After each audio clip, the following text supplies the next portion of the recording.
Yan, so good morning mga ka-farmers. Welcome back to my channel, Sir Chadi Farmer, ang guro magsasaka ng Sibungas, Cebu, Philippines.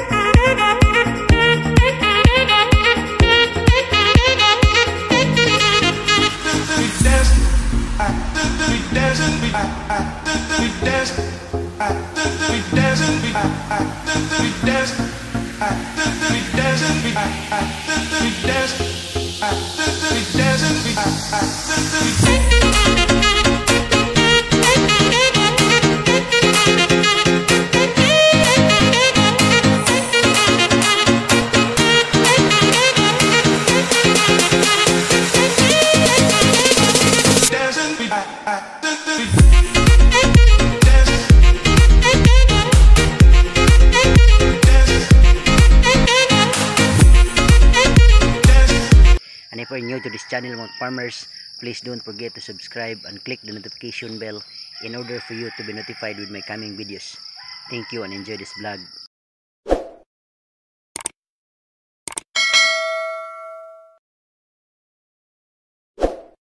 Okay mga farmers, for today's video mga farmers, ang pag-usapan natin is our 10th harvest ng ating Galaxy Max F1 Ampalaya. So today is October 16, 2023, and today ayun nga, mag-harvest tayo sa ating ampalaya, which is pang 10 beses na harvest na ito mga farmers, or pang 10 pitas na. Okay, so kaya naman mag-farmers, samahan niyo po ako sa aking pag-harvest ngayon. Kasama ko po ang aking mother-in-law na nandun sa itaas, nagsimula ng mag-harvest. And then bago na ito na ipagpatuloy, I would like to shout out sa lahat ng ating mga tagapagsubaybay all throughout Luzon, Visayas and Mindanao. Most especially to my mentors. Unang-una, Agaw Jupil Montañez Alcuba, aka Jupil the Farmer, anak ni Matoy ng Montpelier, Argao, Cebu. And also shout out Agaw Pino Yanggarin Kaminadi, aka Pinos Vlog ng Alambihod, Cebu, Alambihod, Argao, Cebu. And also shout out Redondo family sa Duguan, Sibungas, Cebu, Lolo Alberto Redondo, Lola Joy Redondo. Shout out Ate Janice Francisco, at the same time shout out Ate Ivy Sibilia, at the same time shout out Ate Tisa Sordilia, and also shout out Pete Andrews Villa. And of course, shout out sa mga bago nating mga subscribers. Maraming salamat po sa pag-subscribe sa ating channel. Shout out Boss Logalag, at the same time shout out din kay Agaw Aquarus, at the same time shout out Boss Wilson TV, Boss Ayan Vlog, Sarge TV, Police Farmer, at the same time Eugene the Farmer, Jojo the Farmer, Griggy Farmer, sa lahat ng ating mga kasamahan sa YouTube. So shout out sa lahat. Okay, so for now mga farmers, harvest na tayo, and tara na. Okay, so welcome back mga farmers now, dito sa ating channel, Sir Chadi Farmer, ang gurong magsasaka ng Sibungas, Cebu, Philippines. So right now, ito yung harvest natin, 10th harvest ng ating Galaxy Max F1 Ampalaya. Yan. So ito, so you can observe, yan po ang mga harvest natin. So this is our third plot. Yung second at saka first plot nandun, si nanay ang nagcontrol ng harvest doon. So dito, so based on my observation mga ka-farmers, yung harvest natin ngayon medyo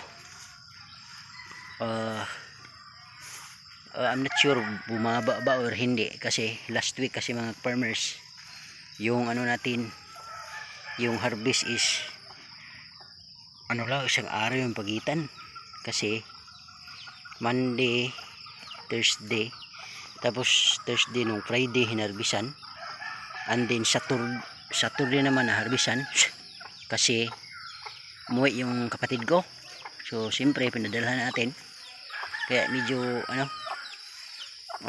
siguro sa tingin ko bumaba yung production. Okay, so ganyan na mga farmers, pero kahit ganon, marami pa rin. Okay, so tingnan natin dito sa fourth plot mga farmers.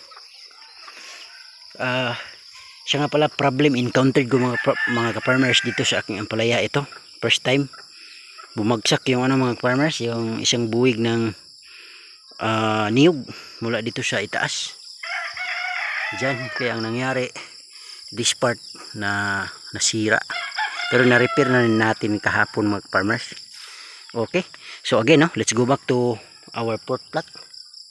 Ito yung pork plot natin. Yan, yung harvest natin nandyan. So makikita nyo, marami pa rin bunga dito. Maraming bunga mga farmers. Siguro babawi ito Thursday, kasi ano yun, Monday. So Tuesday, Wednesday, may 2 araw na makapagtubo pa ito. So by Thursday marami ang harvest natin. Pero ngayon marami din naman mga farmers. Like this one, ako makikita ninyo, madami pa rin, no?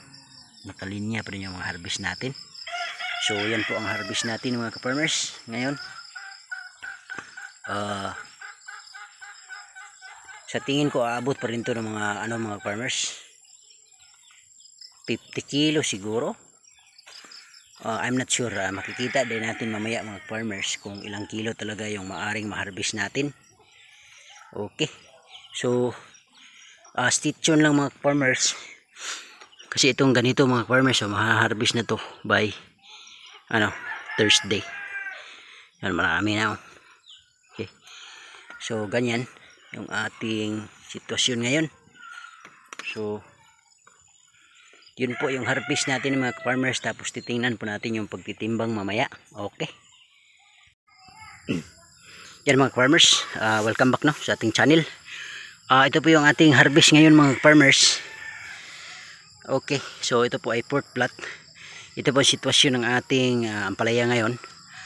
Okay, so titingnan natin sa itaas. So malapit na ano to mga farmers, yung roofing natin is nasa dito sa part na 8 meters ang tabla, at saka doon sa kabila nasa 50% na yung maneuver ng ating ampalaya, kasi dito malapit na gumitna. Okay, tapos dito rin mga farmers, yan, malapit na rin gumitna yung mga talbos natin mga farmers. So pagdating dito sa gitna, close na yung ating roofing. Okay, so tulad din ng dito mga farmers, kasi pareho lang tabla, 8 meters, ganun pa rin ang situation. Okay, so malapit na rin magtagpo yung ating ampalaya mga farmers. Okay, so sa Wibis, grabe, mas marami yung magiging harvest nito. So yun, yung talbos natin malapit nang magkatagpo dito sa second saka sa third plot. Okay, so yan yung ating sitwasyon ng ating ampalayahan, no? Okay, so ganyan. Tapos dito mga farmers, sa second saka sa first plot natin, dito na yung nagtagpo na talaga. Okay, so tingnan natin closely, no? Yan, so may mga part na talaga na nagtagpo ng mga farmers. Okay, like for example ito, nagtagpo na yung mga talbos mga farmers. So mayroong isa lumagpas na dito, tsaka yung dito sa first plot lumagpas na rin dito sa kabila. So ganyan. So dito nagtagpo na mga farmers in the sense na yung natin, yung tabla is 6 meters. Okay, so mas madaling magtagpo yung maliit ang tabla. So kailangan based on experience dito mga farmers, although beginner tayo, first timer tayo dito, mas maina, mas malaki, mas maganda, mas malaki ang malaki ang tabla. So 8 meters maganda talaga, pero 6 okay na rin. Okay na. Okay, so yan, balik tayo sa ating harvest mga farmers. Tingnan natin yung ating pagtitimbang mamaya. Okay, so tara na. Okay mga farmers, so tapos na pong natimbang yung ating ampalaya. So yung ating 10th harvest mga farmers is 46 kilos. So bumaba, pero okay lang, kasi babawi ito Thursday. Thursday target, basta malaki ang Thursday kasi maraming doon. Okay, so yan po ang ating harvest for today. variety Galaxy Max F1 Ampalaya. So 46 kilos 10th harvest. At ito po yung harvest natin mga farmers, ano. Maraming salamat sa inyong pagsubaybay. Once again, shout out pala dyan sa ating bagong subscribers, Aquarus, at the same time Logalag, si Boss Logalag. Shout out. So ito, harvest natin today. So 10th harvest ng ating Galaxy Max Ampalaya. Okay, so masaganang ani, preskong presko. Tapos less medication, no? Kasi hindi tayo gumamit ng maraming insecticide at fungicide. So nakapag-spray tayo insecticide, fungicide last Monday. So ngayon 1 week na hindi tayo nag-spray ulit kasi wala namang nagiging problema sa ampalaya natin mga farmers. So iniiwasan kong laging mag-spray kasi I am after the concern and health of the customers na maaaring bumili sa ating products. So at least less lang yung ating applications ng mga medisina kasi alam naman natin side effects ng ating mga medisina is yung consumers kawawa. So kailangan less kung maaari, pero may mga times talaga mag-spray, pero yun lang. Siguro once a week okay na yun.